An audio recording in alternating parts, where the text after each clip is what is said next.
Alright, here's another episode of what I call my 2 cents. I was just on the tube. You know, you go on the tube, you read comments, and then you see people comment on things, and it makes you go, what? Huh? What? I'm sorry. I guess I'm just too much of a Primo fan. I even got the Air Force DJ Premier sneakers. I'm a fan. Um, so I know that some of it will be me being biased, you know, because I'm a fan. People talking about Primo, DJ Premier, his style has not evolved. So to hear that comment, will force my brain to say, well, if Primo has not evolved, that means the music that we're listening to now is evolution. Wow. I can't call it evolution. I'm sorry, folks. I'm sorry. I can't call it evolution. All right. We sample 60s, 70s, mostly 70s music. Because in the 70s are so highly regarded because there was so many natural, true, pure instruments, even in the 60s. Now, once you got to the 80s, that's when the electronic music started to come in. And you'll notice that even with like popular groups like Cameo, Gap Band, even groups, even Temptations and those type of groups, as they start coming out in the 80s, the sound started to evolve more to synthesizers and synthesized drums and things of that nature. So it wasn't the real instruments. It started going more electronic. And with that, although it was a flashy thing and scientific, I mean, because great, I mean, think of it. You see a real good movie like a Western or a drama or a gangster film, and then you see Star Wars. It takes you somewhere else. So people went to that interplanetary thing because it took them somewhere else. Made them like escape reality for a while. But it's dangerous when you escape reality too long, you get lost. And when you think of the music and equipment, the synthesizers, although I do love these instruments, sometimes you get too caught up in them, you lose the true musical element. So that's what attracts us to the 70s and the 60s samples, because it has a authenticity to it, authenticity. Some days you just can't say certain words to it. Has an authenticity to it that cannot be duplicated with electronic music. And I'm not saying that people who make electronic music don't put emotion and it doesn't have passion. I'm just saying when you use those instruments, just speak to you in a different way.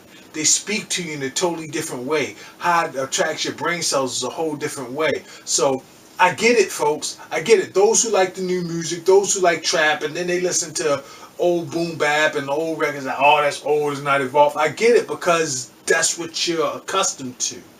That's your thing. It's like growing up speaking Spanish, growing up and then come to American, like, this American thing don't sound right. Because you're so accustomed to what you are. A lot of y'all are 90s babies. It ain't even 80s babies no more. A lot of 90s babies. And I think we're getting these comments from a lot of those type of people. But that's fine. But what I find now is that where we are now relates more to the title of this music than it did when it all started. They're like, what the hell is Dave saying? He's trying to be poetic. He's trying to be intricate. Nah, we call it the music industry. And back then it didn't seem like an industry. Meaning that they was putting out music, they was putting out songs, but it was so many unique sounds and so much more original stuff coming off. It didn't seem as industrious. So when I think industry, and I think industrial, I think factories. I think a factory. I think warehouses and things that produce mass amount of product.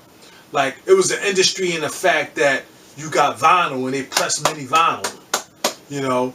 But now the music is an industry in the fact that you're getting so much of the same. Because you think of an industry, you think of a factory. They make the same pieces.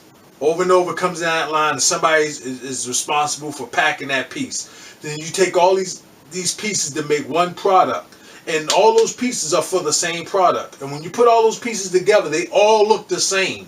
Why? Because it's all the same.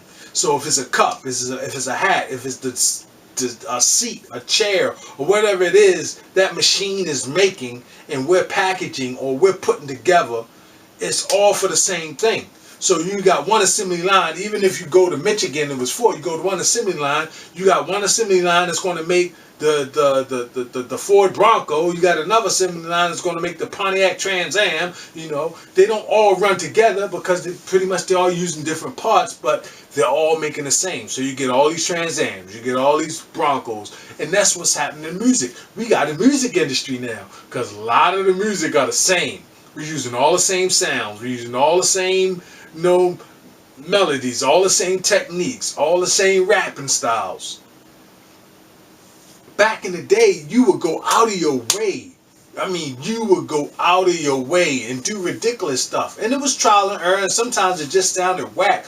But you would risk that to be original because it meant that much. And because it said something about who you were. You know? So that's why the first time it ever happened, it was a big deal. It was a big deal when Dragon came out, sounding like Cameron, because that was Cameron's style. All right? It was unheard. I know a lot of y'all don't know this, but it was a big deal when Just Blaze came out sounding like Bink. Sorry, no offense to Just Blaze, awesome producer, but that style that he had early Jay-Z days, and some of those tracks that you think, oh, that was Just Blaze, it was Bink. And you can see there was an influence there, a likeness, but Just Blaze evolved, came up with a sound and did his own thing. Even Kanye admitted that his early rap flow sounded like Cannabis, but he had to evolve and develop his own thing. And that's why we look at Kanye the way we look at him. That's why we look at Jay-Z the way we look at him. That's why we look at the icons the way we look at them, because they are original. Nobody else is doing it like them. And frankly put, a lot of people think can't nobody do it like them. But now, whatever's popular, whatever's going on, whatever's popping, that's what we do. And then we do the same thing. It's an assembly line now. It's an industry. We have successfully made an industry. So, when I hear people talk and complain about samples and 70s music and all that stuff, I'm like, oh my goodness. That means you don't like the real. And this is my opinion. I'm entitled to it. That's why it's called my 2 cents. You don't like the real. That's why I like the real. And then, so let's go to the producers and talk about evolving. It's always the people who make those comments, like that Premier comment. You know, the people that make a lot of comments like that. I've even had people comment on my page. Most of the times, y'all know I'm pretty nice with my comments because I like to respect. I trust people's opinions. I like constructive criticism, and I like to hear the real. I like to hear what you feel. If you think it's whack, you think it's trash, you think it's doo-doo, fine by me. But I live by my theory. I live by my rule. If I make a beat, and if I like the beat, and I think it's hot, it's nothing anyone on the face of this earth can do to convince me that it's not. And even if I'm the only one that think it's hot, and it means something to me, then I'll enjoy it for myself. You know, because at the end of the day, that's all that matters. Because if you let other people determine and take away your joy, you're letting them rob you of you. So if I think it's hot, it's hot. If the whole world thinks it's whack, that's fine. Then I can enjoy it to myself. It's my own thing. I got my own little seclusion of sound that I can listen to myself. But in most cases, somebody else will think it's hot too. So that being said, you know, whatever you do, whatever beat you make, if you think it's hot and it just resonates, and it resonates good within your body, your soul, and it's hot. Whether I think it's not, doesn't matter. It's what you think. So if you're making hot music and it sounds good to you, I'm sorry, I'm not trying to be funny. That's all that fucking matters. That's all that matters at the end of the day. Did it make you happy when you created? Did you feel good? Did you feel like you accomplished something? Don't let nobody take that from you. Nah, don't let nobody take that from you. You know? So, but going back to what I was saying, people make comments like this. We got so many professional listeners. So many professional. Premier, all he does is take 70s soul music and loop it and put DJ cuts on it. That person who made that comment has never touched a drum machine sampler in his goddamn life. Because although a lot of Premier beats loop, they are not sampled loops. They are constructed loops, meaning loops that he put together with how he chopped his samples and how he brought all these different elements together. I think he is the master of complex simplicity. Pete Rock does the same.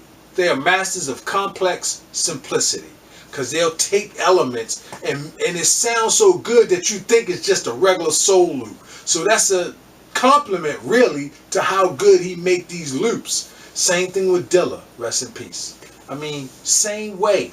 I mean, these brothers they construct these samples and they take these elements and these sounds and mesh them together and make them blend so well and put all these different elements to them and bam, you got it. You know, Dilla would take some nice raw, soulful drums and then he is one of the producers that can actually take like a moog, a synth sound and give it emotion. So it's so easy to know when you read comments to know who's a producer, who's not, who's a DJ, who's not. You know what I'm saying? You go to their page, they have nothing. Or you go to their page and they have like pictures of their equipment, but they'll have no beats posted. So they can talk about everybody else's beats, but they won't post no beats themselves. That is so fucking funny. You got so much to say, so much to contribute in your opinion, but you can't contribute your music to this culture and put yourself out there and let yourself be judged by others, but you can judge others? What the fuck is that? So, y'all know who y'all are.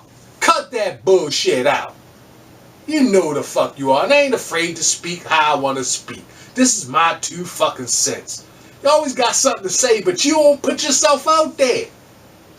Put yourself out there. If you got that heat, put it out there. Because I can respect your opinion if you're making heat. You know what I'm saying? If DJ Hellfire say, Dave, you need to step that shit up, son. That beat, you need to, maybe you should do this and do this, man. And maybe you should compress the drums because this will bring about that. I'll respect that. 1, because he's a fellow producer. 2, because he make heat. 2, because he does what I do. And I can respect the criticism. Same thing if Very Sick Beats told me, look, Dave, my man Jay Phelps said, look, Dave, you may need to put a little swing on them drums, bro, or you may need to do, I can respect that. You know what I'm saying? My man Hellprot, told me, man, you need the chop on a sample could be a little bit more crisp, man. Or, you know what I'm saying? Or if my man Logic Bomb said, Dave, you're too straightforward with your sampling. Maybe you need to go a little off kilter and do it a little. I can respect that. Why? Because these brothers do what I do. But so many people that don't do this music, don't know what it takes to make this music, but they all got a fucking opinion. You know why you got an opinion? Because it don't cost you a goddamn thing. And when I mean it don't cost you a goddamn thing, it's because you're not out there where somebody can comment on your ass. Stop being motherfucking bitches and have something to offer. I ain't saying like my shit. I ain't saying compliment every fucking thing. I'm saying have something constructive. Even if the shit is whack, tell me why and explain what could make it better. Because then I know you're responding with intelligence. So everybody got all these negative things to say about people who's doing it and trying to make something of themselves and making comments about some people who have established themselves who your opinion don't affect them one way or the other, but you're a professional. Well, because I can say what I feel, I'll say what I feel. Just because.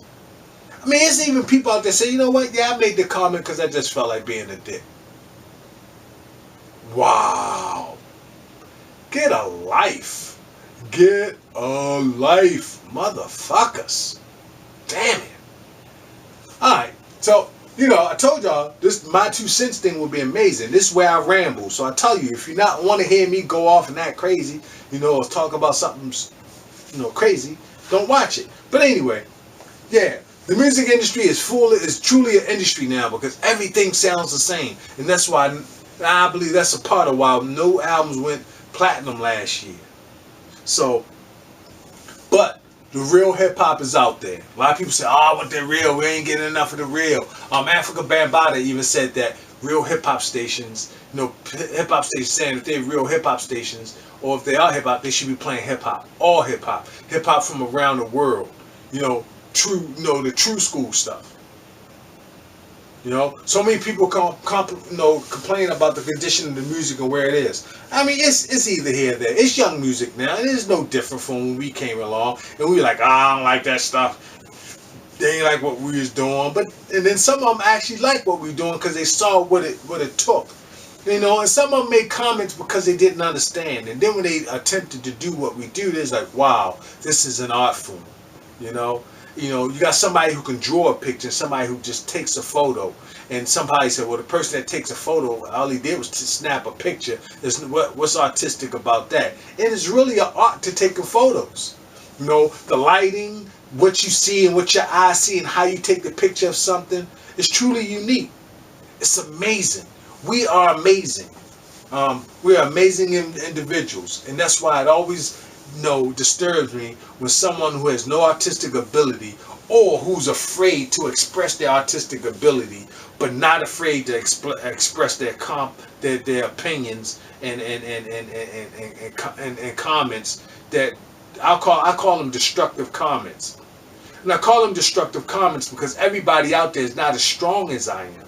Everybody not out there is as strong as the crew to take these comments well. And I don't want nobody disrupting a genius that might be on his way or discouraging somebody who's on his way to having something to fulfill or something to add to the culture. We may have a producer out there. He may sound whack because we all were super duper whack when we started at some point. But you got this up and coming producer who has the ability to bring out a sound that could revolutionize hip hop, and he may never do it simply because you want to make a dumbass comment because you don't know what the hell you're talking about. I hate destructive comments. You can give me those destructive comments because I can handle them, but just recklessly out there, people so underestimate the power of words. It just annoys the hell out of me. I'm put like this. You got something to comment, your opinion, you're entitled to it. It's America. I can't take that from you. But if you don't make a beat, you don't know what it takes to make a beat, you don't know what it takes to make something sonically good, you don't know what it takes to DJ, you don't know what it takes to do what the shit that you commenting on, why even bash it? I don't know. Get a life. Matter of fact, get 2 lives. Fuck it, be a cat, get 9 of them. Maybe you can get one of them right. I'm sorry, I just hate that shit. But anyway, that's my 2 cents. I think I rambled enough. And a lot of y'all gonna be like, damn, that Dave went crazy today. Yeah, I did. Overlord went off today. I don't know. But I don't know. I read that comment and I'm like, yep, it's time for another 2 cents. I'm just gonna go in. It's like a freestyle. I just went in. So there you have it, y'all. Peace. Beat video coming soon. Oh, J Phil, I got the point. Yeah, I'll be doing a Dilla beat soon or a Dilla tribute soon. Yeah, because I missed the birthday and everything. But yeah, Dilla was great. So I'm gonna do my Dilla thing. All right, peace, folks.